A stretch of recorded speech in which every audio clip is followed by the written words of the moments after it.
Perkenalkan, nama saya Hera Herlina Sari, kelas 1A dengan NIM 21841018. Saya Rofiko Halimatus Sadia dari kelas 1A, kelompok 6A dengan nomor NIM 21841021. Perkenalkan, nama saya Nurul Pijriani dari Prodi PGSD kelas 1A dengan NIM 21841010.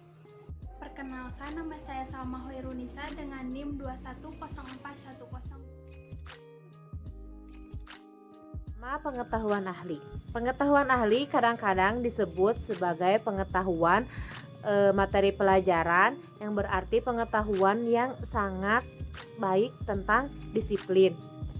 Pengetahuan ahli mengajarkan bagaimana cara guru mengajarkan siswa sesuatu yang mereka tidak mengetahui pada diri mereka sendiri.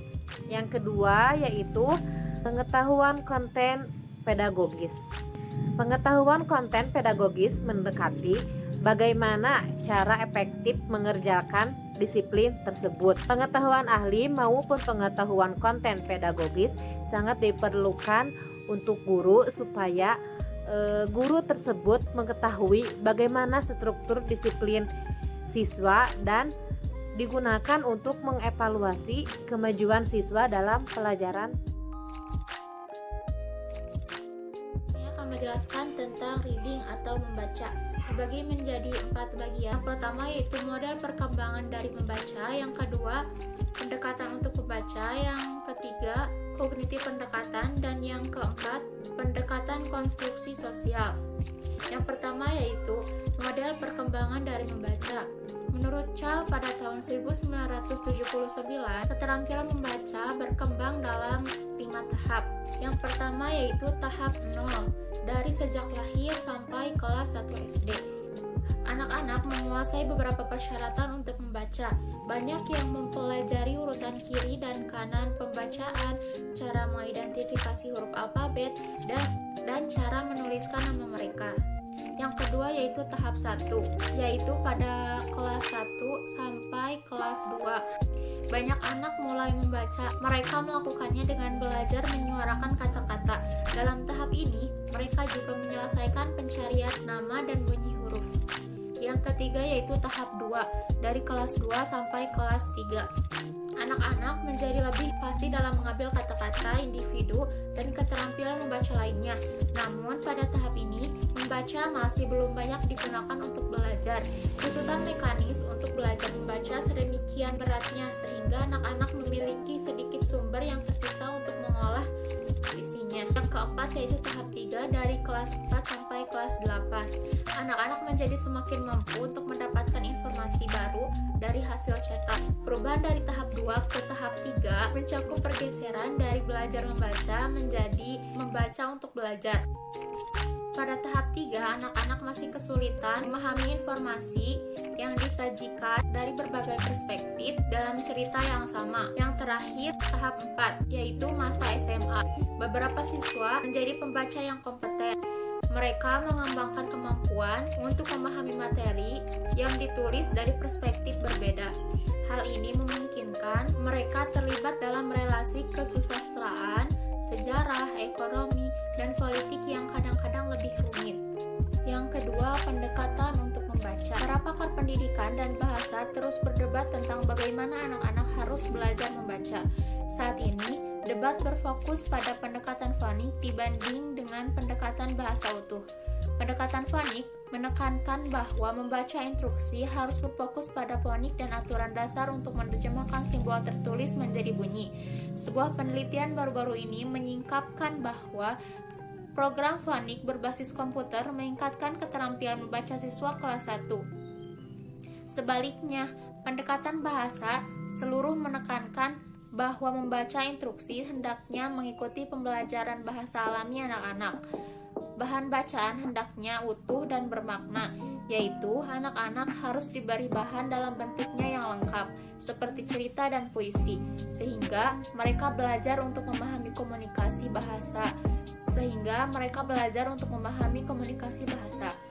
Membaca harus dihubungkan dengan mendengarkan dan menulis keterampilan. Meskipun ada variasi dalam program bahasa utuh, kebanyakan berbagi gagasan bahwa membaca hendaknya diintegrasikan dengan keterampilan dan mata pelajaran lainnya, seperti sains dan pelajaran sosial, dan bahwa membaca hendaknya berfokus pada materi dunia nyata. Oleh karena itu, sebuah kelas dapat membaca surat kabar, majalah, atau buku, kemudian menulis dan mendiskusikannya. Dalam beberapa kelas bahasa, pembaca awal diajar untuk mengenali seluruh kata atau bahkan seluruh kalimat, dan untuk menggunakan konteks dari apa yang mereka baca untuk menebak kata-kata yang tidak lazim. Anak-anak bisa mendapatkan manfaat dari kedua pendekatan itu. Tetapi, pelajaran dalam bahasa fonik perlu ditandaskan, khususnya di taman kanak-kanak dan kelas 1. Sebuah penelitian baru-baru ini menyingkap bahwa di sebuah sekolah tempat para siswa sangat berprestasi dan membaca baik bahasa fonik maupun bahasa utuh ditekankan. Dalam studi ini, instruksi intensif di fonik meningkatkan pencapaian pembacaan siswa dengan keterampilan membaca yang lemah, sedangkan instruksi yang lebih holistik berkaitan dengan pencapaian yang lebih tinggi bagi siswa dengan keterampilan membaca yang lebih kuat. Membaca, seperti keterampilan penting lainnya, membutuhkan waktu dan upaya. Para guru yang menuntut siswa untuk membaca banyak sekali setiap hari memiliki siswa yang lebih banyak membaca daripada guru yang membutuhkan sedikit membaca oleh siswa mereka. Yang ketiga, pendekatan kognitif. Pendekatan kognitif untuk membaca menekankan decoding dan memahami kata-kata, pengetahuan sebelumnya, dan mengembangkan strategi membaca ahli. Pendekatan kognitif menekankan proses kognitif yang terlibat dalam memecahkan kode dan memahami kata-kata. Ketika siswa mengolah informasi secara otomatis, mereka melakukannya dengan sedikit atau tanpa upaya sadar. Ketika pengenalan kata terjadi dengan cepat, pemahaman dari maknanya seringkali mengikuti dengan cepat. Kapasitas pemrosesan mereka dikonsumsi oleh tuntutan pengenalan data, sehingga mereka lebih memiliki sedikit kapasitas untuk mengabadikan diri pada pemahaman pengelompokan kata sebagai ungkapan atau kalimat. Kelanjuan siswa seringkali meningkat ketika yang pertama, mereka mendengar orang lain membaca suatu bagian sebelum dan setelah mereka membacanya, yang disebut praktek bantuan. Yang kedua, luangkan cukup banyak waktu untuk membaca berbagai ayat. Dan yang ketiga, berbicaralah dengan ungkapan-ungkapan dan irama pembacaan lisan yang cocok. Dalam pandangan mereka, strategi mengendalikan kemampuan siswa untuk mengingat apa yang mereka baca adalah sangat penting untuk mengajari siswa strategi mata kognitif untuk memantau kemajuan pembacaan mereka. Meringkas juga dianggap sebagai strategi pembaca yang penting. Dan yang terakhir, pendekatan konstruksi sosial. Kontribusi konteks sosial dalam membantu anak-anak belajar membaca mencakup faktor-faktor seperti seberapa besar penekanan tanpa kebudayaan dalam membaca, sejauh mana orang tua telah memaparkan kepada anak-anak mereka buku sebelum mereka masuk ke sekolah formal, keterampilan berkomunikasi guru, sejauh mana para guru memberi siswa kesempatan untuk membahas apa yang telah mereka baca, dan kurikulum bacaan yang dikoordinasi. Sedangkan konstruksi kognitif menekankan konstruksi arti siswa, tekanan konstruksi sosial yang berarti adalah dinegosiasikan sosial. Dengan kata lain, makna tidak hanya melibatkan kontribusi pembaca tetapi juga konteks sosial dan tujuan untuk membaca. Pendekatan konstruksif sosial menekankan pentingnya memberi siswa kesempatan untuk terlibat dalam berbagai dialog tentang membaca mereka. Salah satu cara untuk melakukan ini adalah melalui pengajaran timbal balik. Pengajaran timbal balik adalah istilah siswa yang bergiliran memimpin pembahasan kelompok kecil. Pengajaran timbal balik juga dapat melibatkan seorang guru dan siswa. Dalam pengajaran timbal balik, para guru awalnya menjelaskan strategi dan model bagaimana menggunakannya untuk memahami teks. Kemudian, mereka meminta siswa untuk menunjukkan strateginya, memberi mereka dukungan sewaktu mereka mempelajarinya. Seperti dalam perancah, guru secara bertahap mengambil peran kurang aktif, membiarkan siswa mengambil lebih inisiatif. Riset tentang pengajaran timbal balik menunjukkan bahwa ini strategi yang sangat efektif untuk meningkatkan pemahaman pembaca membaca. Dibandingkan dengan kelompok kontrol siswa yang menerima instruksi tradisional, siswa yang menerima instruksi strategi mencapai skor lebih tinggi dalam pemahaman membaca. Lebih lanjut, siswa yang mempraktikkan pengajaran timbal balik dalam kelompok-kelompok kecil mencetak lebih tinggi pada standar ujian prestasi membaca daripada siswa dalam instruktur dididik dan kelompok pengajaran tradisional. Koneksi sekolah atau keluarga atau komunitas. Dari sudut pandang konstruksi sosial, sekolah bukan satu-satunya konteks sosio-kultural yang penting dalam membaca. Keluarga dan masyarakat juga penting. Sekian dari Selanjutnya saya akan menjelaskan tentang menulis perubahan perkembangan. Tulisan anak-anak muncul dari coretan awal mereka pada usia 2 hingga 3 tahun. Pada anak usia dini, keterampilan motorik anak biasanya berkembang cukup baik untuk mulai mencetak huruf dan angka. Di Amerika Serikat, sebagian besar anak berusia 4 tahun dapat mencetak nama depan mereka, dan anak usia 5 tahun dapat memproduksi huruf dan menyalin beberapa kata pendek. Anak-anak secara bertahap belajar membedakan antara ciri khas huruf, seperti apakah garis melengkung atau lurus. Kelas awal sekolah dasar, banyak anak masih terus membalikan huruf seperti B dan D, P dan Q. Ketika mulai menulis, anak-anak sering menemukan ejaan kata-kata. Mereka biasanya melakukan dengan mengandalkan bunyi sebagai petunjuk bagaimana mengeja. Guru dan orang tua harus mendorong anak-anak untuk menulis sejak dini, tanpa perlu khawatir tentang pembentukan huruf yang benar atau salah. Anak-anak harus diberi banyak kesempatan menulis. Selanjutnya, pendekatan kognitif. Perencanaan. Perencanaan yang mencakup penggarisan merupakan aspek penting dalam menulis. Guru harus menunjukkan kepada siswa bagaimana membuat garis besar. Selanjutnya, pemecahan masalah. Melibatkan kepada siswa bagaimana menulis kalimat dan paragraf yang benar. Selanjutnya, metakognisi dan strategi. Menekankan pengetahuan tentang tulisan strategi bergerak di bidang metakognisi. Sebuah tinjauan penelitian baru mengungkapkan bahwa strategi menulis efektif yang harus diajarkan kepada siswa sekolah menengah. Menulis, merencanakan, ringkasan, dan Selanjutnya, saya akan menjelaskan tentang matematika. Perubahan perkembangan.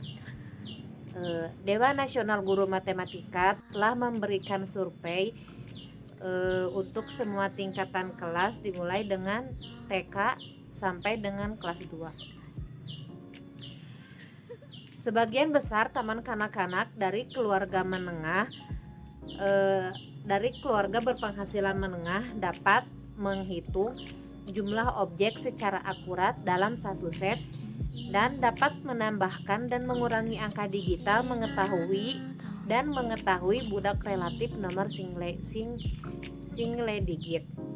Namun, ada kekhawatiran tertentu bagi anak-anak dari keluarga yang kurang beruntung yang kekurangan kesempatan untuk belajar matematika dalam program masa kecil atau melalui aktivitas sehari-hari. Maka dari itu, para ahli merekomendasikan agar sebelum anak-anak memasuki sekolah harus mengetahui dua aspek tertentu, yaitu aspek dasar angka dan aspek dasar geometri. Riset telah menemukan bahwa kompetensi angka awal terkait dengan kesuksesan matematika masa depan.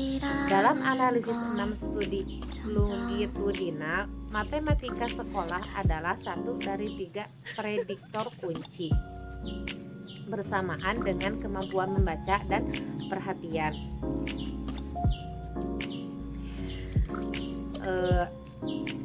Aspek dasar angka dan geometri sangat penting di taman kanak-kanak melalui kelas 2. Pada tingkat kelas ini, anak perlu belajar sistem numerasi dasar pengurangan 10. Ini mungkin harus mengenali bahwa kata 10 dapat mewakili satu entitas 10 unit terpisah. Proses perkembangan pada kelas 3 sampai dengan kelas 5 SD. Proses ini menggunakan 3 konsep, yaitu proses multiplikatif, proses equivalence, dan proses computational fluency. Yang pertama, multiplikatif. Multiplikatif berfokus pada penalaran profesional, yaitu anak-anak perlu mengembangkan pemahaman mereka tentang pecahan sebagai bagian keseluruhan dan sebagai pembagian. Yang kedua, equivalence. Konsep kesetaraan membantu siswa mempelajari kepresentasian matematika yang berbeda dan memberikan jalan untuk menjelajahi gagasan aljabar. Yang ketiga, computational fluency, yaitu siswa perlu belajar metode efisien dan akurat komputasi yang didasarkan pada sifat dan hasil yang dipahami dengan baik. Proses perkembangan kelas 6 sampai dengan kelas 8. Di dalam sekolah menengah, siswa harus mempelajari matematika seimbang, yaitu mencakup aljabar dan geometri. Di samping mereka mempelajari aljabar dan geometri, guru dapat membantu mereka dalam memecahkan masalah aljabar dan geometri. Namun, guru harus membatasi kemampuan siswa untuk menggunakan aljabar dalam konteks dunia nyata. Proses perkembangan dalam kelas 9 sampai dengan kelas 12. NSTM 2000 merekomendasikan bahwa semua siswa harus belajar 4 tahun ketika mereka memasuki sekolah menengah atas, karena kepentingan siswa dapat berubah selama sekolah menengah atas dan setelah sekolah menengah pertama. Selanjutnya, kognitif. Pembahasan tentang perubahan, perkembangan, dan kontroversi dalam pendidikan matematika menyebutkan beberapa proses kognitif yang membantu anak belajar matematika seperti keterampilan pemecahan masalah, memahami bagaimana konsep matematika terkait, dan mengekspresi solusi alternatif, strategi metodologi, dan proses penting dalam pembelajaran matematika. Beberapa prinsip konstruktivis dari perspektif konstruktivis terhadap pengajaran matematika, yaitu 1. Membuat matematika realistis dan menarik. Yang kedua, pertimbangan pengetahuan dan sebelumnya dari siswa. Yang ketiga, membuat kurikulum matematika secara interaktif. Poin yang pertama, membuat matematika realistis dan menarik. Kegiatan pemecahan masalah matematika mungkin akan menjadi pusat perhatian dalam memecahkan masalah tersebut. Maka dari itu, kita sebagai guru harus memberikan konteks yang memotivasi untuk belajar matematika dengan cara menghubungkan matematika dengan bidang subjek lainnya seperti sains dan atau geografi. Yang kedua, pertimbangan pengetahuan sebelumnya dari siswa. Bangunan pengetahuan siswa adalah aspek penting dari pendidikan matematika. Evaluasi apa yang dibawa siswa ke unit dan konteks di mana instruksi berlangsung. Buatlah informasi yang cukup tersedia bagi siswa untuk dapat menghasilkan metode untuk memecahkan masalah matematika. Tetapi siswa harus merenggakan pikiran mereka untuk memecahkan masalah yang akan datang. Yang ketiga, membuat kurikulum matematika secara interaktif, yaitu buatlah kurikulum yang mengharuskan siswa untuk bekerja sama untuk menghasilkan solusi. Guru harus membuat proyek matematika yang mengharuskan siswa untuk diskusi dan berargumen. Pembahasan yang terakhir adalah teknologi dan instruksi matematika. Standar kurikulum dan evaluasi NCTM merekomendasikan bahwa kalkulator digunakan di semua tingkat instruksi matematika dan beberapa akses terhadap komputer juga diperlukan jika siswa dididik secara memadai untuk karir masa depan. Di banyak sistem sekolah, dana yang memadai untuk komputer merupakan isu utama. Berbeda dengan guru Amerika Serikat dan guru Jepang dan Cina, tidak memungkinkan penggunaan kalkulator atau komputer sehari-hari di kelas matematika karena mereka ingin siswa memahami konsep dan operasi yang diperlukan untuk memecahkan masalah. Beberapa kritikus berpendapat bahwa penekanan Amerika pada penggunaan awal alat bantu ini membantu mencegah siswa mendapatkan pengalaman dalam memanipulasi benda beton. Siswa Apter telah mengembangkan pemahaman yang jelas tentang konsep matematis. Adalah siswa Asia Timur yang diizinkan untuk menggunakan kalkulator untuk memecahkan masalah matematik. Selanjutnya saya akan menjelaskan tentang sains. Para ilmuwan terlibat dalam pemikiran dan perilaku. Contohnya, mereka secara teratur melakukan pengamatan yang cermat, mengumpulkan, mengatur, dan menganalisis data. Bagaimana menerapkan pengetahuan untuk memecahkan masalah keterampilan. Penting bagi praktik sains tidak diajarkan secara rutin di sekolah dasar. Banyak ilmuwan berpendapat bahwa sekolah perlu membimbing siswa dalam belajar menggunakan keterampilan. Selanjutnya, strategi mengajar konstruktivis. Pengajaran konstruktivis menekankan bahwa anak-anak harus membangun pengetahuan dan pemahaman ilmiah mereka sendiri dengan bimbingan guru. Perlu diingat penting bahwa siswa tidak dibiarkan sepenuhnya sendiri untuk membangun pengetahuan ilmiah yang terlepas dari konten sains. Saya akan menjelaskan tentang studi sosial.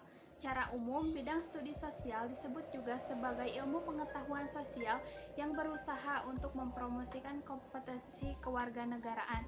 Tujuannya adalah untuk membantu siswa membuat keputusan berdasarkan informasi dan alasan untuk kepentingan publik sebagai warga dari masyarakat demokratis yang beragam secara budaya di dunia yang saling bergantung.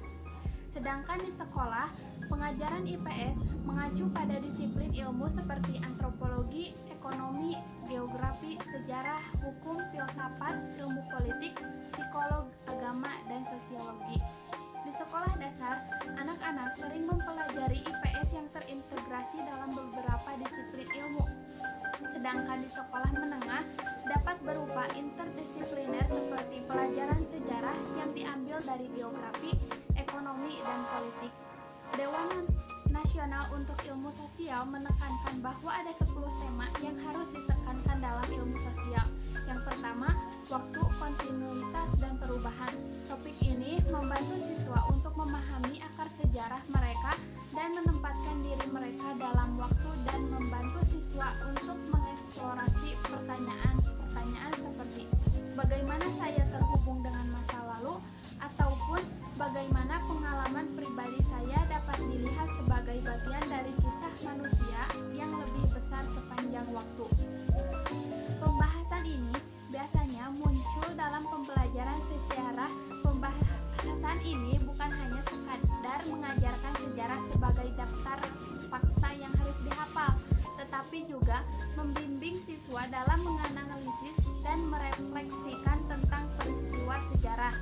Selain itu, bahkan sejumlah guru ahli sejarah juga mengajak siswa untuk terlibat dalam perdebatan tentang bukti yang berkaitan dengan sejarah tertentu. Yang kedua, keadaan, orang, tempat, dan lingkungan. Pembahasan tentang topik ini membantu siswa untuk mengembangkan perspektif spasial dan geografis di dunia. Membantu siswa membuat keputusan yang terinformasi dan kompeten tentang hubungan manusia dengan lingkungan mereka.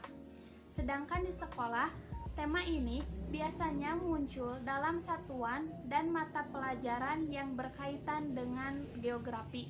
Yang ketiga, pengembangan dan identitas individu.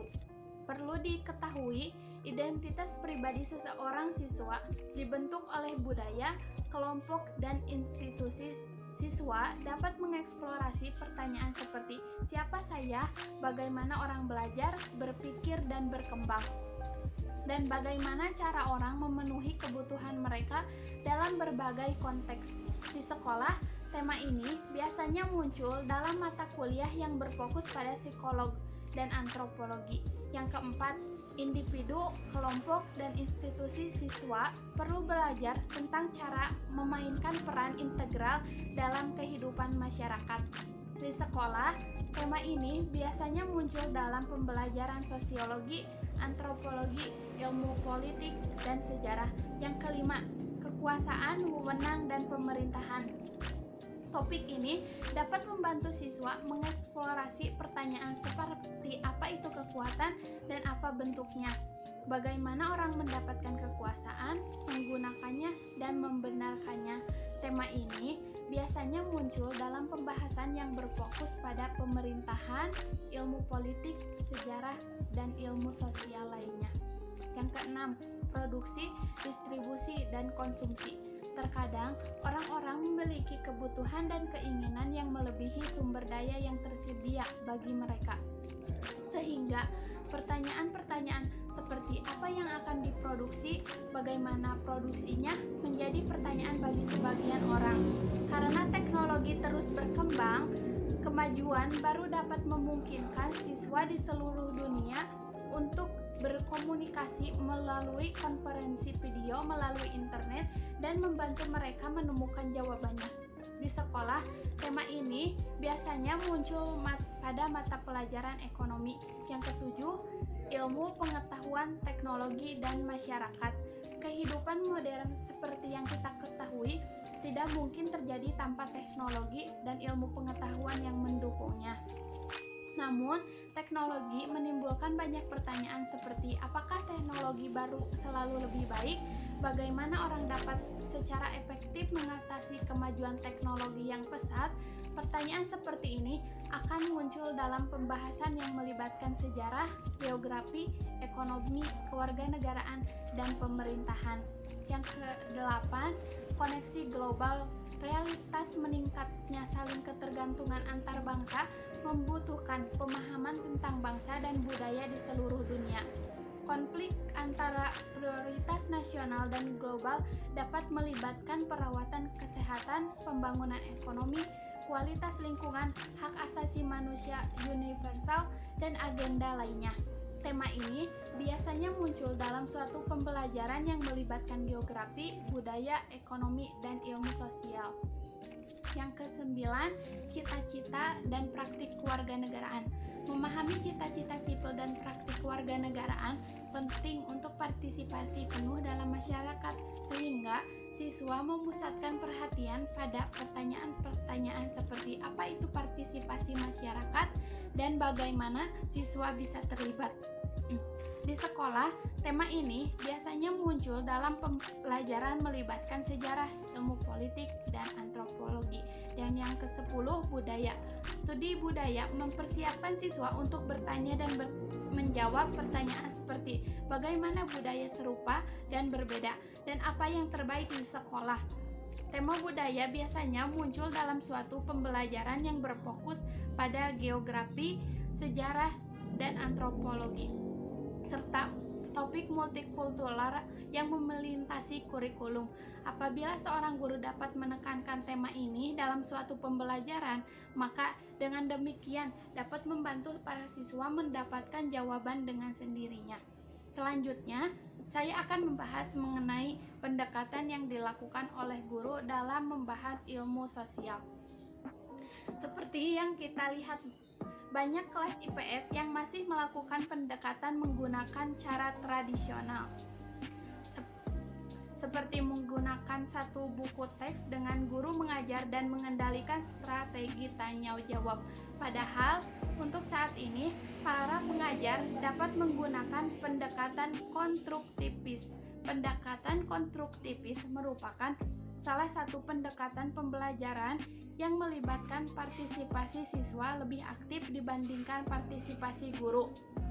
Jadi, konstruktivis menginginkan penggunaan kurikulum yang disesuaikan dengan pengetahuan yang telah dimiliki siswa. Beberapa pendidik menyimpulkan bahwa belajar tentang IPS akan mendapatkan manfaat apabila menggunakan strategi konstruktivis, seperti menggunakan berbagai sumber informasi, pertanyaan yang dibuat siswa untuk membantu penyelidikan dan kolaborasi rekan strategi. Dalam pandangan konstruktivis, siswa harus membentuk interpretasi mereka sendiri tentang bukti dan menyerahkannya untuk ditinjau, membiarkan mereka untuk melakukannya dan mendorong refleksi yang lebih besar dan pemahaman yang lebih dalam tentang isu-isu sosial.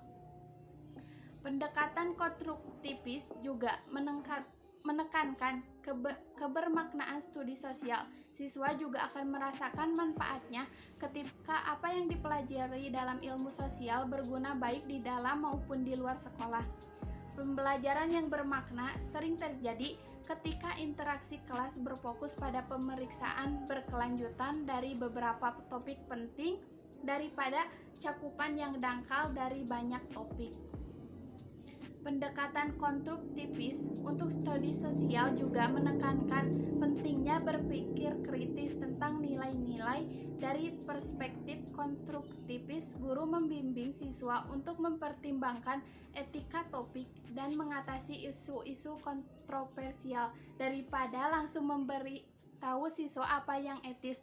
Dengan demikian, murid akan merasa dihormati karena guru mau mendengarkan pendapat dari seseorang peserta didik.